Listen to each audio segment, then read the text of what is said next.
Okay baby, good night, আবার কাল দেখা হবে। Good night dad. এই থাম, এত রাত পর্যন্ত কোথায় ছিলি? আজ আমার একটা বন্ধুর বার্থডে পার্টি ছিল, সেইখানেই ছিলাম ড্যাড। বন্ধুদের সাথে একটু এনজয় করতে গিয়ে দেরি হয়ে গেছে। এটা আমার মেয়ে শ্রাবণী, একদম বেপরোয়া, আমার কোনো কথাই শোনে না। মা মরা মেয়ে তো, তাই কিছু বলতে পারিনি। তাই বলে এত রাতে ড্রিঙ্ক করে বাড়ি আসবে, এটা ঠিক নয়। সেটা আমিও জানি, কিন্তু কি করব বলো, আমার একটাই মেয়ে, ছোট থেকে অনেক আদর যত্নে মানুষ করেছি তো তাই। তবে আমার বিশ্বাস ওকে একমাত্র তুমি ঠিক করতে পারবে। আমি কিন্তু কি করে? বিয়ে করে। বিয়ে? তুমি যদি কিছু মনে না করো, আমার মেয়েকে তোমার হাতে তুলে দিতে চাই। তা হয় না, আমরা গরিব মানুষ। ও নিয়ে তোমাকে ভাবতে হবে না, কাল বাদ পরশু শ্রাবণীর বার্থডে, ওই অনুষ্ঠানে তোমাদের এঙ্গেজমেন্টটা সেরে ফেলবো। কিন্তু প্লিজ না করো না। শ্রাবণী, আমরা ওয়েট করছি কেন? কেক কেটে ফেলো। হ্যাঁ তাই তো। থামো শ্রাবণী, এখন আমার একটা গেস্ট আসতে বাকি আছে। স্যার, আমি চলে এসেছি।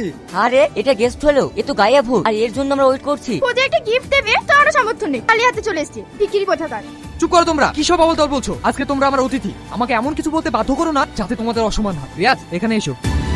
লেডিজ এন্ড জেন্টলম্যান, আজকের এই শুভ জন্মদিনের পার্টিতে আমি একটা ঘোষণা করতে চাই। আমার অফিসেরই এক স্টাফ রিয়াজের সঙ্গে আমার মেয়ের এঙ্গেজমেন্টটা সেরে ফেললাম। রিয়াজ, আংটিটা পরিয়ে দাও। শ্রাবণী পড়বে রূপোর আংটি। শ্রাবণী, ওটা তুমি পরে না, উপর হলেও ওটা তোমার আশীর্বাদ। এবার তোমরা কেক কাটতে পারো। ড্যাড, তুমি কি পাগল হয়ে গেছো? সামান্য আমাদের কোম্পানির একটা কর্মচারীকে বিয়ে করতে হবে? হ্যাঁ, করতে হবে। আমি রাজকে ভালোবাসি, আমি ওকে কথা দিয়েছি, আমি ওকে ছাড়া কাউকে বিয়ে করতে পারবো না। আমিও রিয়াজকে কথা দিয়েছি, ওকেই তোমাকে বিয়ে করতে হবে। না ড্যাড, আমি তোমার দিয়ে কথা রাখতে পারলাম না। ড্যাড কথা বলো ড্যাড, আমি যা বলবে আমি তাই করব। আমি একবার কথা বলো ড্যাড। ডক্টর, আমার ড্যাডের কি হয়েছে? শ্রাবণী, তোমার বাবা একটি মানসিক আঘাতে মিনি স্ট্রোক করেছে। কি যেন আঘাত পায় এমন কোনো কাজ করবেন, দেখবে তাড়াতাড়ি সুস্থ হয়ে যাবে। ঠিক আছে। আরে তুই আমাকে কথা দে, রিয়াজকে বিয়ে করবি। হ্যাঁ ড্যাড, আমি তাই করব। শ্রাবণী, তুমি এসব কি করছো? তুমি জানো না আজ আমাদের ফুলসজ্জা? কিসের ফুলসজ্জা? এ বিয়ে আমি মানি না। সবাই জানবে তুমি আমার স্বামী আর আমি তোমার স্ত্রী, কিন্তু তোমার আর আমার মাঝে থাকবে একটা কাচের দেওয়াল। তুমি আমাকে দেখবে কিন্তু ছুঁতে পাবে না। ঠিক আছে, যতদিন না তোমার ভালোবাসা পাচ্ছি, তোমাকে ছোঁয়াত্তর দূরের কথা, তোমার দিকে ফিরেও তাকাবো না।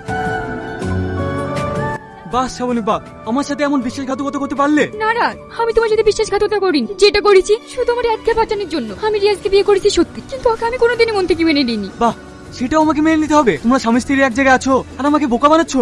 তুমি ভুল ভাবছো। তোমাকে এখানে বোকা বানাবো? বোকা তো বানিয়েছো ওই রিয়াজ। স্বামী হিসেবে যদি কাউকে মানতেই হয় সেটা তোমাকে মানবে। সত্যি?